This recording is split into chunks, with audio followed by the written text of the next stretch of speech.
Welcome back, guys. So number 22, we are going to work on operating with our radicals. So we're going to add and subtract and multiply.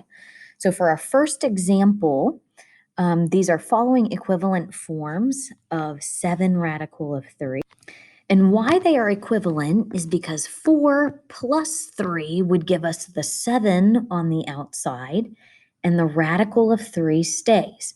So if I take 2 plus 5, I end up getting the radical of, or 7 radical of 3 as well. If I do 8, uh-oh, guys, I don't see a number there. Yikes, yikes. Oh, don't panic. It is a -1, or subtract a 1 there. So 8 minus 1 would give us 7, and then we keep the same radical. That's kind of cool. So you write another equivalent form for me. So 2 of your classmates here chose 6 radical of 3 plus 1 radical of 3. That would make us a 7 because 6 plus 1 would do that. And then our 10 minus 3 would help us get a 7 as well with the radical of 3. All right, so example number 2. A student writes the following. What would you say? Well, 6 on the outside plus 4 from the outside of the radical does make 10.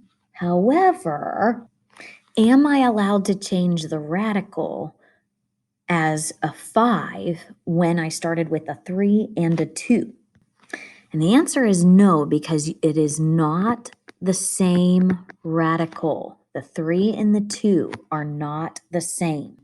So that means we can't combine the 3 and the 2 under the radical to make that now a new radical of 5. That's not how this behaves, so be careful. So in example 3, how would you simplify the following? Well, we notice that only 2 of these have the same radicals, which means that radical of 5 will stay. And if I take -3 minus 2, I can end up getting my -5 in front of that radical of 5. Now, the second piece of this, that plus 3 radicals of 3, does not have the same radical. So since these guys do not have the same radical, we cannot combine, which means -5 radical of 5 plus 3 radical of 3 is our final answer. You're done. All right, example number 4, we have a little bit of a problem here. In particular, our radicals are not the same. So 27 is kind of a big number, right? So what we're going to do is take 27 and we're going to simplify it, the whole thing. Now 27 comes from 9 times 3, and 9 comes from 3 times 3, which 3 gets moved to the outside, and a 3 remains in. Now don't forget that we also had this second guy out front.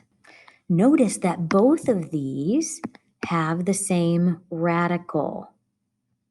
Notice they both have a square root of 3 now.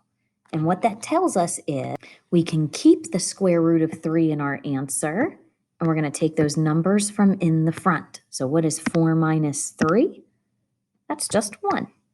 So our answer is 1 radical of 3. So for our example number 5, we notice that 8 and 72 under the radicals are not the same, which means that we really need to work on these. So the square root of 8 comes from 4 times 2, but the square root of 72 can come from 9 times 8 or 16 times 2. Now, you always want to take the larger of the two squares.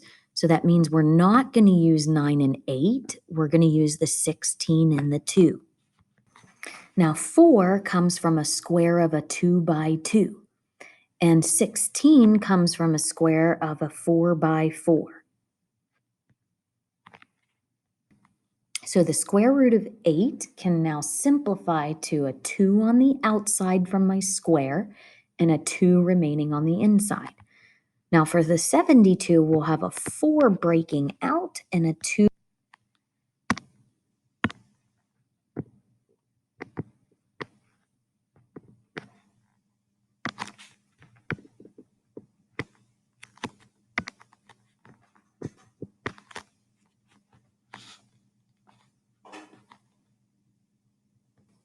Now don't forget that we have a 5 going on here on the outside of the square root of 8. We need to include that before we get our final answer. So we have 5 times 2 here, which ends up getting us a 10 radical of 2 minus 4 radical of 2. And since those radicals have exactly the same radical here, we keep that radical and we can take 10 minus 4, which ends up giving us 6. So our final answer is 6 radicals of 2. So to add and subtract, we check for like radicals first. If you don't have the same radicals, then you simplify them. And then you add and subtract the outside pieces. And then you keep the inside. So to add and subtract, you look for like radicals under the root symbol. If they're not the same, you simplify them first, and then you add or subtract the outsides and keep the same inside. All right, so what we noticed about example number 6 was we could literally take 15 times 3 is 45, but 45 we know can simplify. It comes from 9 times 5, which is 3 times 3 times 5, which means that our 3 comes outside and our 5 stays inside. And that's exactly what we see here. So that ends up simplifying and giving us 3 radicals of 5. All right, so what does the square root of 8 times the square root of 3 give? Well, the first thing we need to do is multiply 8 times 3. Which is the square root of 24. And now let's simplify the 24. So 24 comes from 4 times 6, and 4 is a perfect square of a 2 by 2, which means our final simplified answer should be a 2 on the outside and a 6 on the inside. You're done. All right, last example. We times the inside, so 8 times 2 is the square root of 16. Now, I see a negative 2 on the outside that I also need to include, and now I'm going to simplify. Now, the kicker here is that 16 already comes from 4 times 4. Oh, so if that already comes from 4 times 4, that means it will break out as a 4. Nothing is left over. So I have a 4 coming out of that.